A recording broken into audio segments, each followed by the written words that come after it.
Netizens దెబ్బకి వణికిపోతున్నాడు నా అన్వేష్. వెంటనే దిగొచ్చి హిందువులకు క్షమాపణ చెప్పాడు. ఈ నేపథ్యంలో నా అన్వేష్పై నమోదైన కేసు నేపథ్యంలో ప్రస్తుతం ఆయనపై పెద్ద ఎత్తున విమర్శలు వెల్లువెత్తాయి.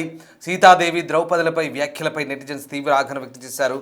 నా అన్వేషణ బాయ్కాట్ అంటూ సోషల్ మీడియాలో పోస్టులు పెట్టారు. కేవలం 24 గంటల్లోనే నా అన్వేషణ యూట్యూబ్ ఛానల్ని దాదాపుగా లక్షల సంఖ్యలో ఫాలోవర్స్ అన్ఫాలో చేశారు. దీంతోపాటు ప్రపంచ యాత్రికుడు యూట్యూబ్ ఛానల్, ఇన్స్టాగ్రామ్లో నా అన్వేషణ పేజ్ను కూడా అన్ఫాలో చేస్తూ రిపోర్ట్లు కొట్టారు నెటిజన్స్. ఎవరు నా అన్వేషణను ఫాలో చేయొద్దంటూ ఇన్ఫ్లుయెన్సర్లు, సామాన్య జనం లక్షల కొద్దీ కామెంట్స్ పెట్టారు. దీంతో నా అన్వేష్ వెనక్కి తగ్గాడు. హిందువులు అలాగే గరికపాటి శివాజీకి క్షమాపణ చెప్తూ వీడియో రిలీజ్ చేశాడు. అయినా నా అన్వేషణను విడిచిపెట్టేది లేదంటూ నెటిజన్స్ కామెంట్లు పెడుతున్న పరిస్థితి కనబడుతోంది. ఇప్పటికే ఈ క్రమంలో విశాఖపట్నంలోని గోపాలపట్నం పోలీస్ స్టేషన్లో అతనిపై ఒక ఫిర్యాదు నమోదైంది. అధికారికంగా సమాజంలో విద్వేషాలను రెచ్చగొట్టేలా వ్యవహరిస్తున్న అతనిపై వెంటనే చట్టపరమైన చర్యలు తీసుకోవాలంటూ విహెచ్పి పోలీసులు కోరింది. ఇక నటుడు శివాజీ చేసిన వ్యాఖ్యలపై స్పందించిన అన్వేష్ సోషల్ మీడియా వేదికగా విమర్శలు గుప్పించారు. అయితే ఆ క్రమంలో పరిధి దాటి హిందూ దేవతలను కించపరుస్తూ మహిళల గౌరవానికి భంగం కలిగేలా మాట్లాడడం మాత్రం తీవ్ర వివాదానికి దారితీసింది. పవిత్రమైన దైవ స్వరూపాలను, భారతీయ సంస్కృతిని అవహేళన చేయడం క్షమించరాని నేరమంటూ హిందూ సంఘాలు, భక్తులు మండిపడుతున్నారు.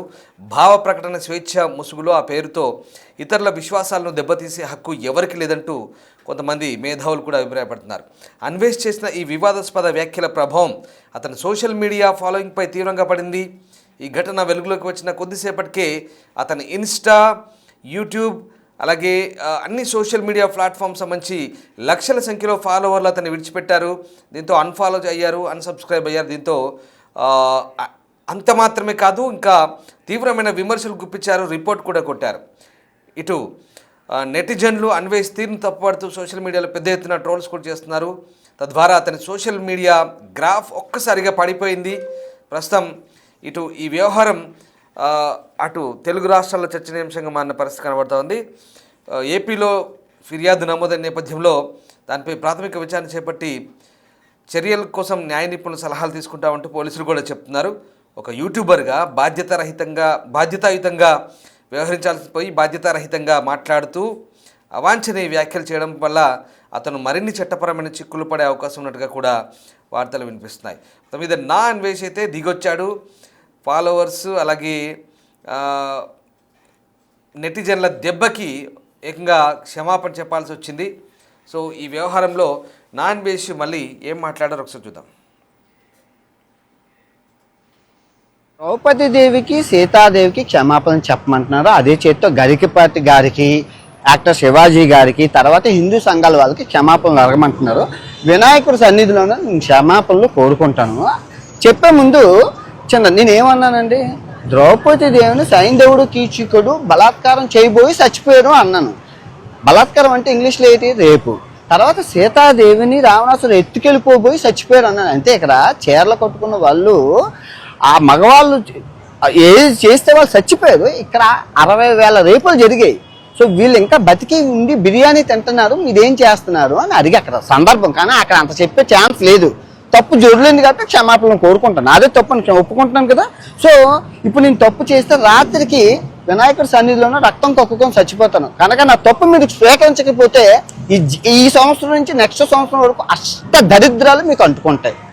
ఛాలెంజా వినాయకుడి మీద ప్రమాణకం చేసి చెప్తున్నాను. నేను తప్పు చేస్తే ఈ రోజు రాత్రికి రక్తం కొక్కుని చచ్చిపోతాను. కానీ మీకు ఈ సంవత్సరం 26 అంతా నాలుగు మీద మచ్చలోనే అష్ట దరిద్రాలు పట్టుకొని సర్వనాశనం అయిపోతారు. నేను చెప్తున్న తప్పుని స్వీకరించకపోతే. 2, గరికపాటి గారికి టీషర్టును జీన్ ప్యాంట్ ఆడవాళ్ళు వేసుకుంటే నచ్చదని అంటున్నారు. నేను అబ్బాయిలు వేసుకుంటున్నారు కదండి అంటే అవన్నీ నాకు తెలియదు. ఆడవాళ్ళు పద్ధతిగా ఉండాలి, చీరలు కట్టుకోవాలన్నారు. ఓకే, అది ఆయన పెద్ద ఆయన కాబట్టి నేను ఆయన్ని తిట్టలేదు.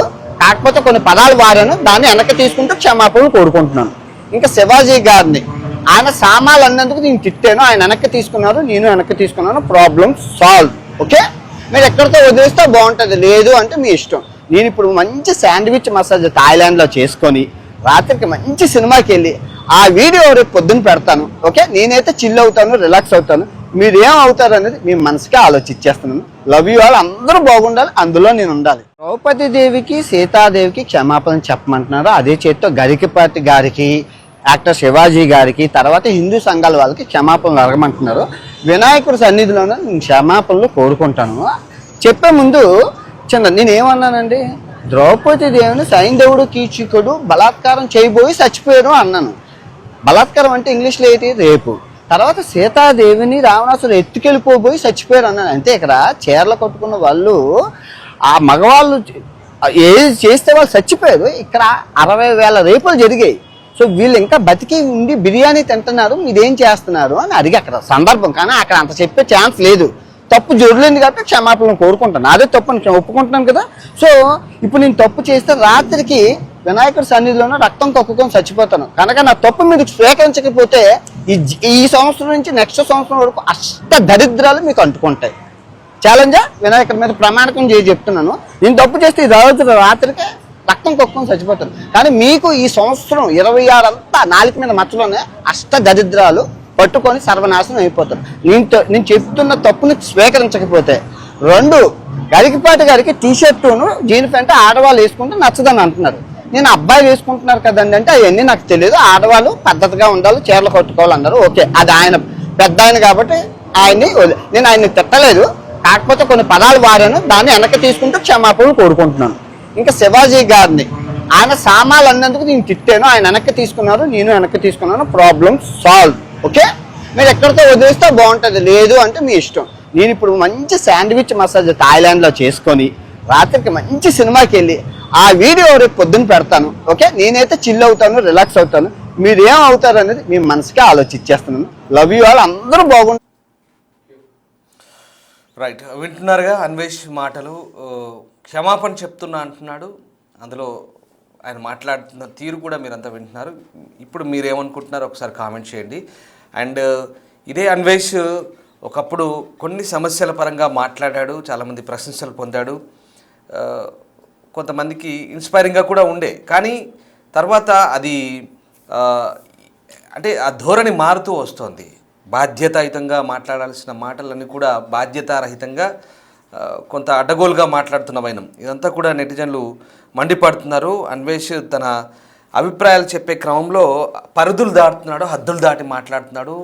కొంత వల్గారిటీ కూడా ఉంది ప్రతి వీడియోలో కూడా. చాలా వరకు అదంతా తగ్గించుకోవాలి, మనోభావాలు దెబ్బతీసే మాటలు మాట్లాడద్దు, ఓవర్ కాన్ఫిడెన్స్ అక్కర్లేదు, అతిగా వాగకూడదు, మంచిగా పద్ధతిగా అందరినీ దృష్టిలో పెట్టుకొని మాట్లాడాలి, పరిధులు దాటి మాట్లాడకూడదు అనేది నెటిజన్లు అభిప్రాయపడుతున్నారు. ఇప్పటికి కూడా నెటిజన్లు అదే అంశంపై స్పందిస్తున్న పరిస్థితి. వినర్గా నా అన్వేషణ ఇచ్చిన రియాక్షన్ అది. అందరికి క్షమాపణ చెప్తూనే మళ్ళీ కొన్ని ట్విస్టులు, ఆయన మాటలు అవన్నీ మీరే వింటున్నారు కదా. సో మీరేమనుకుంటున్నారు మళ్ళీ ఒకసారి కామెంట్ చేయండి. బట్ ఎనీహౌ ఆయన మీద హిందూ సంఘాలు అయితే మండిపడుతున్నాయి. క్షమాపణ చెప్పాల్సిందే అన్నారు, చెప్పాడు, బట్ చర్యలు తీసుకోవాల్సిందే అంటూ డిమాండ్ చేస్తున్నారు. ఖచ్చితంగా అతనిపై కేసులు అయితే నమోదయ్యాయి విశాఖపట్నంలో, గోపాలపట్నం పరిధిలో, విశాఖపట్నంలోని గోపాలపట్నంలో. సో కొంత బాధ్యతాయుతంగా మాట్లాడాలి, ఎందుకంటే పబ్లిక్ డొమైన్లో ఉన్నాడు కాబట్టి. సోషల్ మీడియా ప్లాట్ఫామ్స్ ఇప్పటికైతే అన్వేష్ సోషల్ మీడియా ప్లాట్ఫామ్స్లో దాదాపుగా చాలా వరకు అన్ఫాలో అయ్యారు, లక్షల్లో అయ్యారు. ఒకటి కాదు, ఇదంతా ఆయన సోషల్ మీడియా గ్రాఫ్ పైన ఎఫెక్ట్ పడుతుంది. బట్ ఇదంతా ఏంటో అర్థం కాని పరిస్థితి. ఇది అన్వేష్ స్ట్రాటజీయా, ఎందుకు అటెన్షన్ గ్రాబ్ చేయడానికి ఇదంతా ఎందుకు ఇలా చేస్తున్నాడు? కొన్ని సందర్భాల్లో చాలామంది యూత్ని కూడా ఆయన ఇన్స్పైర్ చేశాడు. ఇప్పుడు మనము బెట్టింగ్ యాప్స్ గురించి మాట్లాడినప్పుడు ఓకే బాగా మాట్లాడుతున్నారు, కొన్ని అంశాల గురించి గట్టిగా మాట్లాడతాడు, కడిగి పారేస్తాడు అంటూ చాలామంది మెచ్చుకున్నారు. కానీ అంతవరకు బాగానే ఉంది. కానీ అడ్డగోలుతనం ఇక్కడే. ఈ అతి అనొచ్చా, దాన్ని ఏమనొచ్చో తెలియదు. కానీ కొన్ని సందర్భాల్లో ఓవర్ కాన్ఫిడెన్సా, లేదా మిడిమిడి జ్ఞానమా, తెలిసి తెలియక, లేదా ఉద్దేశపూర్వకంగానా ఏంటనేది భిన్న వాదనలు అయితే వస్తున్నాయి. కానీ అది మంచిది కాదు. పరిధులు దాటొద్దు, అడ్డగోలుగా మాట్లాడొద్దు, జాగ్రత్తగా వ్యవహరించాలి ఇంకోసారి అన్నట్టుగా నెటిజన్లు అయితే మళ్ళీ కామెంట్ చేస్తున్నారు. మీరేమనుకుంటున్నారు ఒకసారి నా అన్వేష్ ఎక్స్ప్లెనేషన్ విన్న తర్వాత మీరేమనుకుంటున్నారు ఒకసారి కామెంట్ చేయండి. Thank you.